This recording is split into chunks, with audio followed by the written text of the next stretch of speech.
নমস্কার। পত্রিকা থেকে কবিতা পাঠ। আজকে যে পত্রিকা থেকে কবিতা পড়ব সেই পত্রিকাটি 2003 সালের একটি সংখ্যা।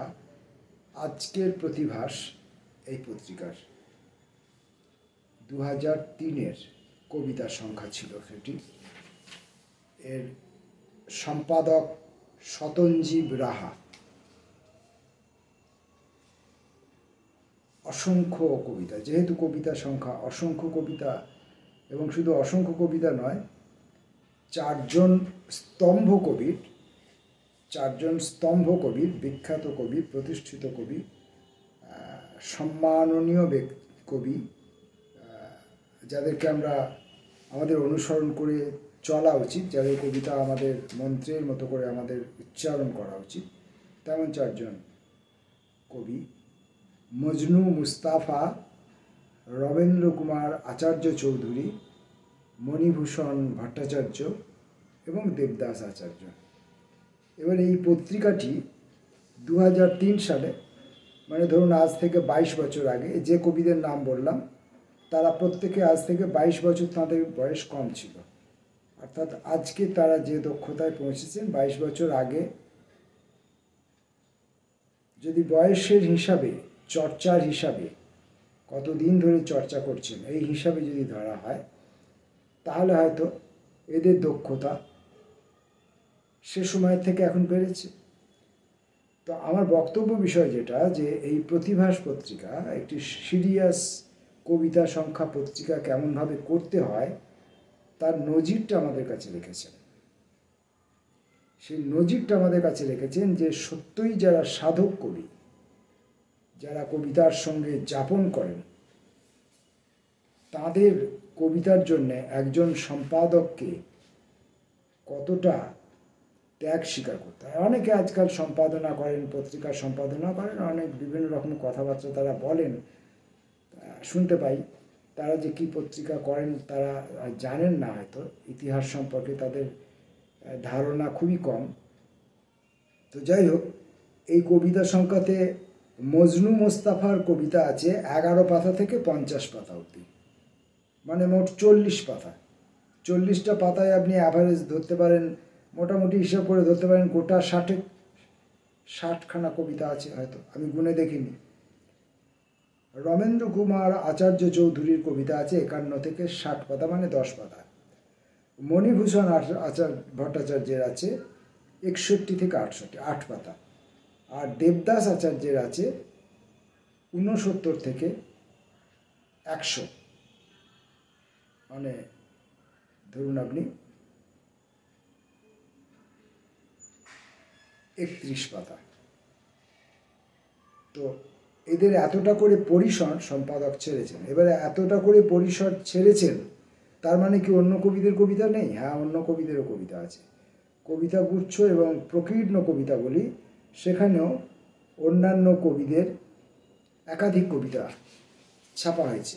কারো 2টো, কারো 3টে, কারো 4টে, কারো 5টা কবিতা ছাপা হয়েছে। অনুবাদ কবিতা আছে, বাংলাদেশের কবিতা আছে, এবং এরপরেও কবিতা বিষয়ক প্রবন্ধ আছে অন্তত, আমি গুনিনি, অন্তত আপনি ধরুন 15খানা কবিতা বিষয়ক প্রবন্ধ আছে। তো এটা দিলাম আমি এই বইটির পরিচয়, যে একটি কবিতা সংখ্যা যথার্থ করতে গেলে সম্পাদককে কতটা লড়াই করতে হয়। এবং এই পত্রিকা থেকেই এই যে চারজন স্তম্ভ কবি আমি বললাম, সাধক কবি আমি বললাম, এই চারজন সাধক কবির আমি কিন্তু এই একটি করেই কবিতা পড়ব। কারণ আছে, ভিডিও আমি বড় করলেও কেউ দেখে না, ছোট করলেও কেউ দেখেন না, শোনেন না। কবিতা সম্পর্কে অনেকে অনেক কিছু জানতে চান, দেখেছি, কিন্তু সেটা অন্যের কবিতা নিয়ে জানবার আগ্রহ তেমন বোধহয় নেই। আমার কবিতাটা কেমন হয়েছে আর জানতে চান, মানে ত্রুটির কথা নয়, আমার কবিতাটা হয়েছে এই কথাটা জানতে চান। খুব কটু কথা, কিন্তু সত্যি কথা। না হলে তারা তো এইসব এই যে আমি কষ্ট করে কবিতাগুলো খুঁজে খুঁজে খুঁজে খুঁজে বার করছি, পড়ছি, ভিডিওতে আপলোড করছি। অনেকেই জানেন, আমার অনেক বন্ধুরাই জেনে গেছেন যে আমি এখন ইউটিউবে এই সমস্ত কবিতা, হ্যাঁ আমি ভালো পড়তে পারছি না, কিন্তু কবিতাগুলো তো আপনারা প্রথম শোনবার সুযোগ পাচ্ছেন, এবং এই কবিতার বই খোঁজ করুন, খুঁজে বার করুন। সিরিয়াস লিটল ম্যাগাজিন পত্রিকা দপ্তরে যান, কলেজ স্ট্রিট পাড়ায় যান, খোঁজ করুন, পেয়ে যাবেন। আজকাল তো যেতেও হয় না, সব তো অনলাইনে পাওয়া যায়। তো যাই হোক, এসব অবাঞ্ছিত কথা বলে লাভ নেই। আমি মজনু মোস্তাফার কবিতা পড়ব। শহরে যাই না, ডেকো না সভাস্থলে। অনেক কবিতা আছে, কিন্তু আমি কিছু বিশেষ বার্তা দিতে চেয়ে এই কবিতাটি বেছে নিয়েছি। শহরে যাই না, ডেকো না সভাস্থলে। কেন ডেকে আনো বারবার এই সভাস্থলে?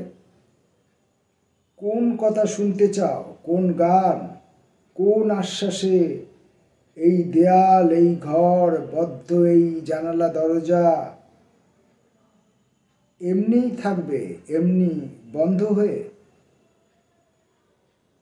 এই সব বধির কানে কোন সুর যাবে, কোন গান, কোন কবিতা? বধির কান, এই সব বধির কানে কোন সুর যাবে, কোন গান, কোন কবিতা? কফিনের ফাঙ্গাসের ঘোলাটে দৃষ্টির এই চোখেরা বাঘের পবিত্র বীর্য দেখে আতঙ্কে চিৎকার করবে, উদার শিম্পাঞ্জির অরণ্য ভঙ্গিমায় বিদ্রুপ করবে। এই শ্রোতা নগরের এই সেরা মানুষেরা তবু বারবার কেন ডেকে আনো এই সভাস্থলে? এই কপটতায়, এই বধিরতায়, কফিনের ফাঙ্গাসের মতো ঘোলাটে এই নিরেট মস্তিষ্কের শহুরে আসরে?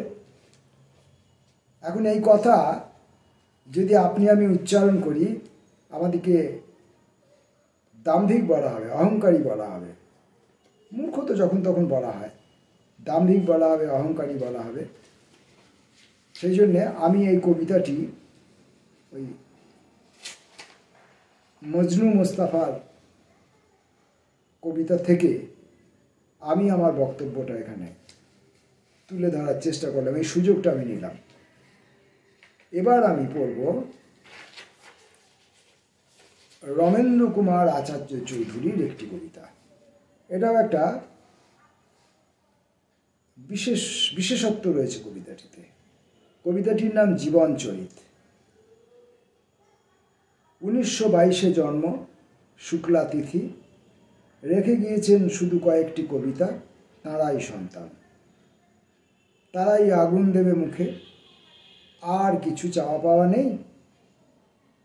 সামান্যই একজন বন্ধুর প্রীতি, দুজন বান্ধবী।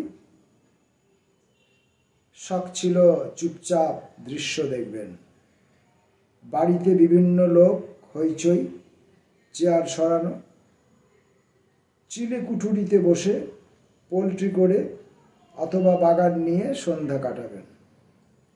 কতদিন ফল গাছে মই রেখে না উঠেই ঢলে পড়েছেন তীব্র ঘুমে। অদ্ভুত মানুষ বলছো তো? তুমি কি কম অদ্ভুত? টাকা খাও, মদ খাও, গপাগপ মেয়ে খাও তুমি।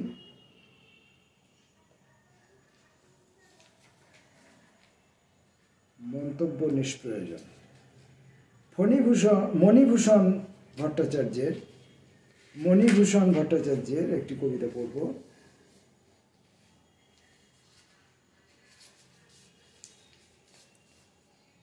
স্থানীয় সংবাদ।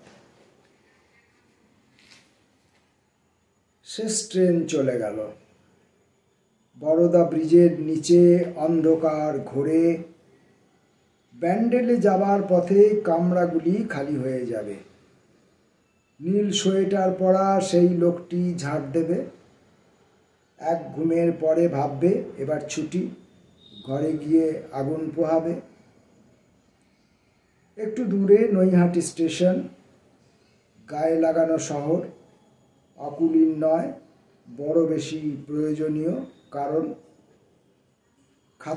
ঘাতক ক্রেতা ধুতি পরে সমান বহর, একই বহরে ধুতি পরে, ঘাতক ক্রেতা ধুতি পরে সমান বহর, এই তিনজনেই একই বহরের ধুতি পরে। ইতস্তত মান্যজন ধূমপান প্রকাশ্যে বারণ। গঙ্গা আছে, জল নেই, চড়া পড়ে গেছে মাঝখানে। চুচড়ো থেকে লঞ্চ আসে হুগলি ব্রিজ ঘুরে, ফেরিঘাটে দম নিয়ে ডেলি প্যাসেঞ্জার যাবে বেশ কিছু দূরে এবং সহজে ফিরবে পিছল সোপানে। রোজ মাঝরাতে উঠে বরদা ব্রিজের নিচে স্লিপারের বুকে দেখি ঝলসানো রোদ রক্ত মেখে দিব্যি শুয়ে আছে। সমস্ত বাতাস চুপ, সব গাড়ি দিকবিদিক জ্ঞান শূন্য।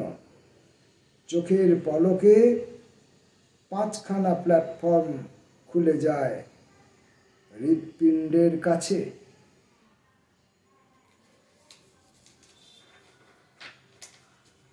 দেবদাস আচার্যের একটি কবিতা পড়ব। নাস্তিকের জপতপ। ঈশ্বর যিনি, তিনি বিকারহীন। ব্রহ্ম যিনি, তিনি পূর্ণ। এদের কিছু অর্জনের নেই, বর্জনেরও নেই। ব্রহ্ম শূন্যাধার, সুতরাং তার কাছে প্রার্থনা অর্থহীন। ঈশ্বর করুণাময়, সুতরাং অন্তর্ঘাতে নিঃস্ব না হলে তিনি কাউকে করুণা করেন না। মানুষের পূর্ণতা নেই, মানুষের শূন্যতাও নেই। মানুষ করুণাময় হওয়ারও স্পর্ধা রাখে না। মানুষকে একটাই জীবন দেয়া হয়েছে, নিঃস্ব হওয়ার জন্য, দগ্ধ হওয়ার জন্য এবং ঈশ্বরের করুণা লাভের জন্য। হে করুণাময়, আমাকে আর কত অন্তর্ঘাত সহ্য করতে হবে তোমার অস্তিত্ব টিকিয়ে রাখার জন্য?